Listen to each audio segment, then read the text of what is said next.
3, 4.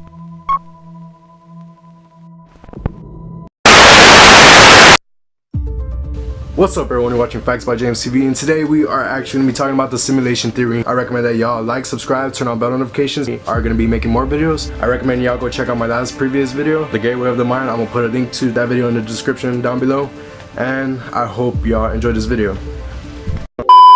So have you ever once in life thought that life wasn't real? That everything around you was basically a video game? That every single person that you saw was not real? Well, I know I have. There is a theory called the simulation theory that everything that you see is basically fake. That is not real. It is all a game.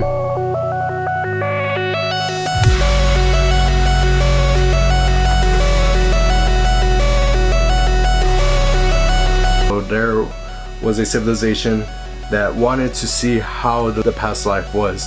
So what they did was they basically made a virtual reality of a different timeline of life, which is this life that we are living in today. If you think about it, it's kind of like we are in a video game. If you ever see games back then to now, games used to be like really pixelized. Now when you see that, it looks real. Elon Musk and Neil deGrasse Tyson, one of the smartest people on earth, basically said that we are living in a simulation. That 40 years ago we had Pong, like 2 rectangles and a dot. That was what games were. Now, 40 years later, we have photorealistic 3D simulations with millions of people playing simultaneously, and it's getting better every year. And soon we'll have virtual reality, augmented reality. If you assume any rate of improvement at all, then the games will become indistinguishable from reality. So this is a world, and I program in the laws that govern that world. That world will have its own laws of physics and chemistry and biology. Now you're a character in that world and you think you have free will. They say, I want to invent a computer, so you do. Virtual reality goggles are one of the craziest things I have ever experienced.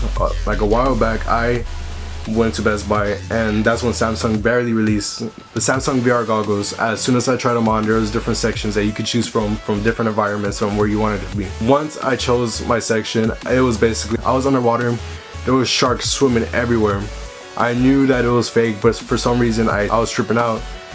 Basically because I was so into it. You don't see your face, but you literally see everything in a first person point of view. Later in the future, they wanted to microchip humans. Technology gets so advanced, they make a video game, and what if it's life? It's basically a Sims game. What if the Sims advance into way more?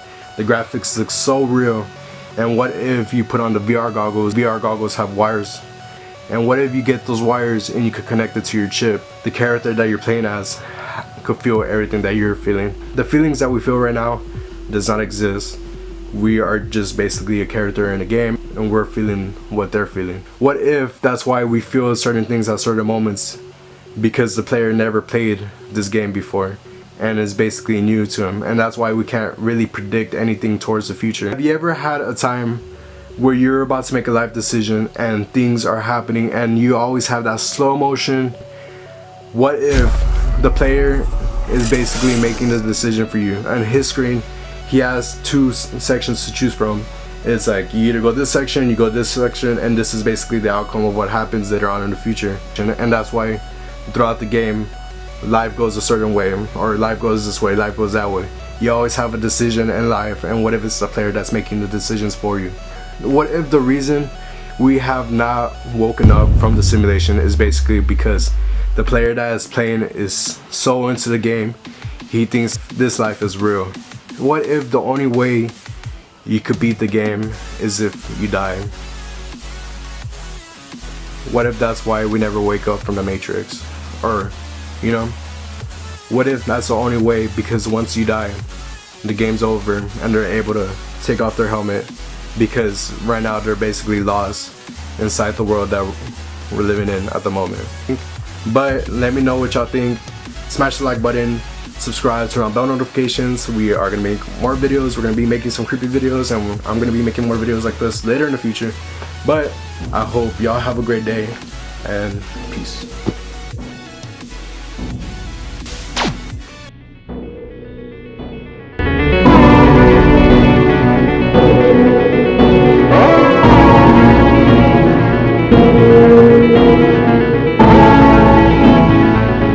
Bye.